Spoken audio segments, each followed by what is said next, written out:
Herzlich willkommen, meine Freunde der gepflegten Bastelei. Heute werde ich euch mal zeigen, wie man eine Maske mit dem Warblers Cobra Cast Art macht. Das ist ein sehr dehnfähiges Gewebe mit einem Thermoplast drauf. Da kann man im Prinzip so eine Gipsmaske hier aus einem kompletten Stück machen. Das heißt, wir müssen da nichts unterteilen unter der Nase. Wir können da hier das Gewebe, das Textil nehmen, warm machen und komplett um die Maske herumarbeiten. Wenn wir das um die Maske herumarbeiten, können wir es so weit dehnen, dass es etwas grobporig wird. Das heißt, gerade an den Augen zum Beispiel ist es sehr schön, dann kann man noch durchgucken, ohne dass man jetzt nochmal extra Löcher reinmachen muss. Wird es da nicht ganz so gedehnt, wie es hier bei der Maske zum Beispiel der Fall ist, kann man auch einfach hingehen und nachträglich nochmal Löcher ins Material reinmachen.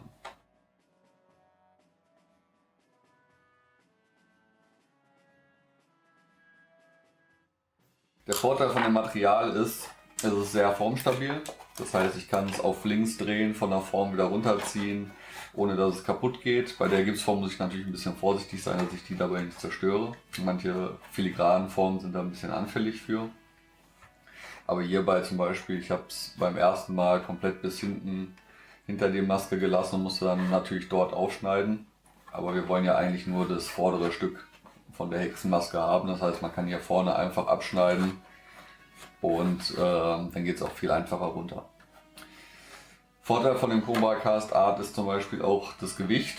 Also es ist gut, ja, fast ein Drittel vom Gewicht vom Warblers Finest Art zum Beispiel. Das heißt, wenn ich jetzt hier mit Leim und Papier eine Papierkaschur mache, ist es total leicht zu tragen auch, ne, und trotzdem sehr, sehr stabil. Man kann es auch mit flexiblen Sachen kaschieren, dann bleibt es ein bisschen flexibler, zum Beispiel Kaschurleim oder Latex zum Beispiel, und dann Stoff damit drauf machen, dann bleibt alles ein bisschen flexibler. Aber dazu gibt es dann noch das Einführungsvideo, da könnt ihr einfach mal in die Infobox gucken und dann wisst ihr dann, wie man das Material an sich verwendet mit Erhitzen, Verarbeitung und so weiter und so fort. Und jetzt fangen wir mal mit der Maske an. Wasser ist ja eh ein gutes Trennmittel bei allen Thermoplasten, deswegen haben wir auch immer eine Schale mit Wasser dabei stehen. Für die Finger oder Werkzeuge wie hier, ich habe schon mal die Holzwerkzeuge alle eingelegt ins Wasser, damit sie sich vollsaugen und man richtig schön über das Thermoplast drüber arbeiten kann. Das gilt übrigens auch für Kunststoffwerkzeuge. Die saugen sich natürlich nicht voll, aber wenn man da kurz ins Wasser reindippt und ein bisschen Feuchtigkeit dran hat, kann man richtig schön über die Oberfläche von warmen Thermoplasten auch drüber gehen, ohne dass was dran kleben bleibt zum Beispiel. So, dann lege ich einfach das Cobra Cast Art komplett auf die Maske drauf und fange an, das langsam zu erhitzen.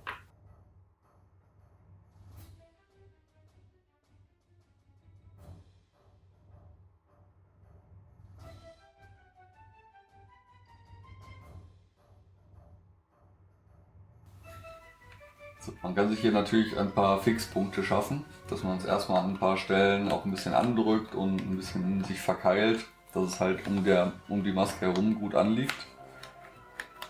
Dann hat man natürlich den Vorteil, dass es nicht mehr so hin und her rutscht. Dann kann man besser nochmal die Sachen runterarbeiten unter die Hinterschneidungen und die Nase und so weiter, ohne dass es dann immer auf der Maske hin und her wackelt.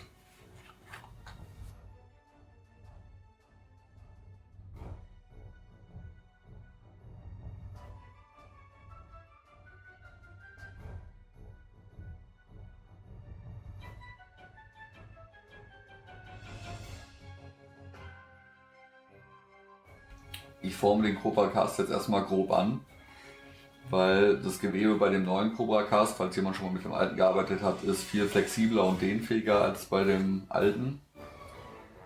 Das heißt, wenn ich an manchen Stellen wieder erhitze, zieht sich da eher nochmal zusammen. Das heißt, da muss ich ein bisschen mehr aufpassen, dass dann, wenn ich nochmal was erhitze, sich die anderen Sachen nicht wieder aus der Form rausziehen. Also arbeite ich da erstmal grob vor und erhitze dann nur noch mal stückchenweise nach und halte dann die anderen Stellen fest, damit da nichts mehr aus der Form herausgeht. Manchmal haftet es aber auch sehr gut an der Gipsform. Das kommt so ein bisschen darauf an, wie lange man auch braucht und wie viel Feuchtigkeit noch im Gips enthalten ist.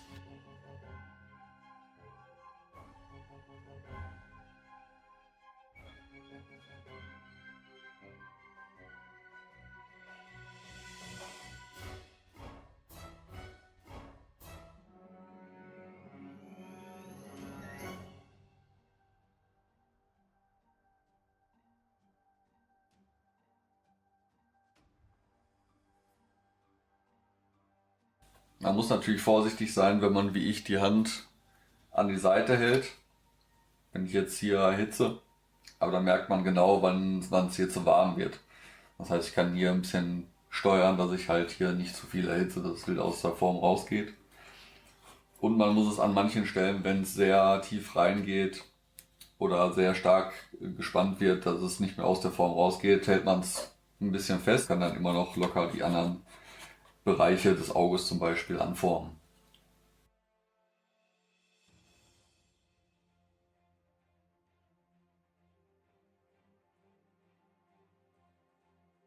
Man kann sich auch Pappe zur Hilfe nehmen. Entweder biegt man sie so ein bisschen, je nachdem, was man abdecken will. Und man kann da auch nochmal für den Nasenbereich zum Beispiel einfach mal eine Rundung rausschneiden.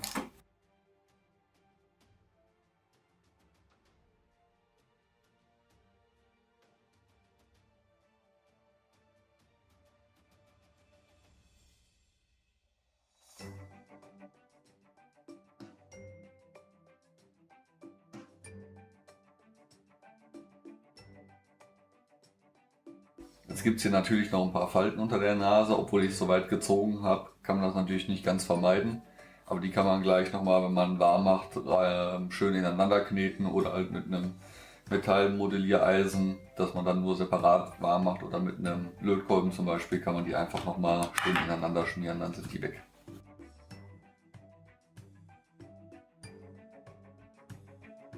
Jetzt werde ich mit dem Lötkolben noch ein bisschen die Feinheiten rausarbeiten, soweit man bei der Maske hier überhaupt von Feinheiten reden kann. Also man hätte bei der jetzt zum Beispiel auch auf Wässern ein wenig verzichten können, weil halt alles sehr grob ist zum Beispiel. Da hätte man jetzt filigranere Sachen, irgendwie Äderchen oder sowas oder eine Struktur hier drin, dann hätte man eher nochmal wässern müssen.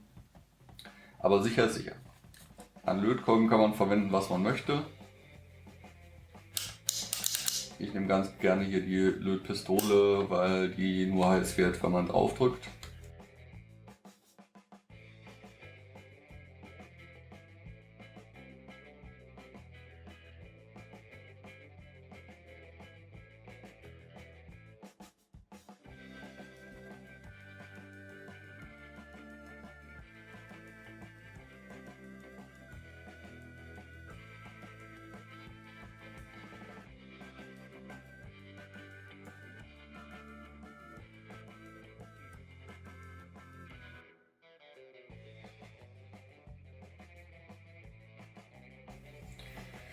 Wenn man sich nicht ganz sicher ist, ob man schon bei der tiefsten Stelle der Form angekommen ist, kann man auch hier so eine Nadel zur Hilfe nehmen und dann einfach eine Stecknadel und piekst dann einfach mal rein.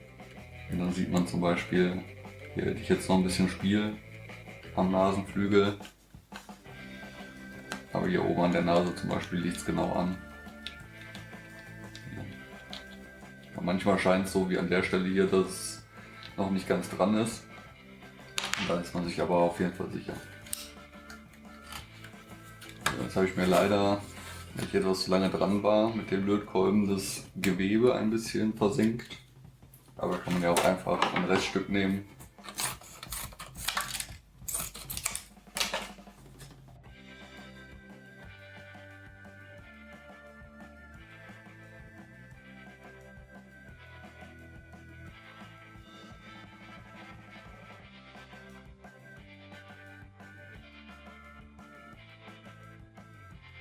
Das ist schon jetzt sehr akkurat, auch wenn es nicht ganz so wirkt jetzt in der Kamera. Die Form unten drunter ist ja auch nicht ganz eben. Und das Ganze wird normalerweise, wie gesagt, nochmal mit Papier kaschiert. Das heißt, die Oberfläche braucht jetzt auch gar nicht so 1:1 sein. Aber man sieht schon mal, man kann halt mit einem Stück so eine komplette Maske machen.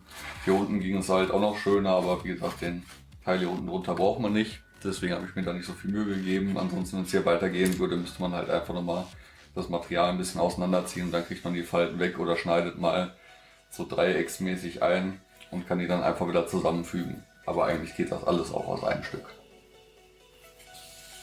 So, wenn die jetzt fest ist, was sie zu sein scheint, kann ich einfach hier außen rum vorsichtig mit dem Cutter schneiden. Oder wenn man hat, eine Castschere, eine kleine Nagelschere oder sowas geht auch, wenn man jetzt versuchen möchte, die Form nicht allzu sehr zu beschädigen. schneide ich einfach ganz vorsichtig, wo ich einen Anfang habe, rein. Dann geht das eigentlich ganz gut.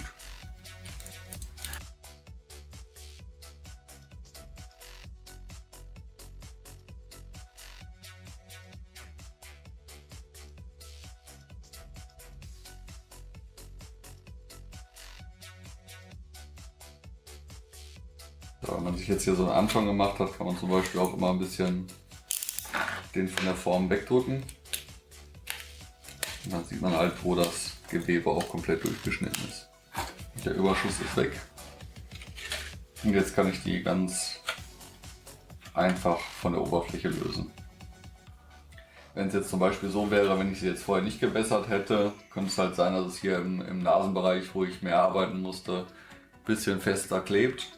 Aber da könnte ich dann im Prinzip das Ganze dann halt fast auf links drehen und sie geht halt wieder in die Form zurück.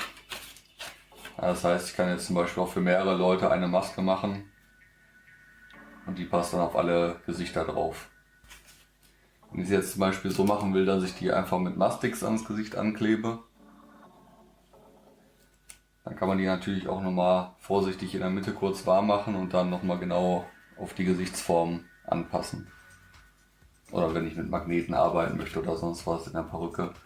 Und hier kann ich jetzt zum Beispiel wunderbar noch durchgucken und brauche mir da gar nicht mehr Löcher reinmachen.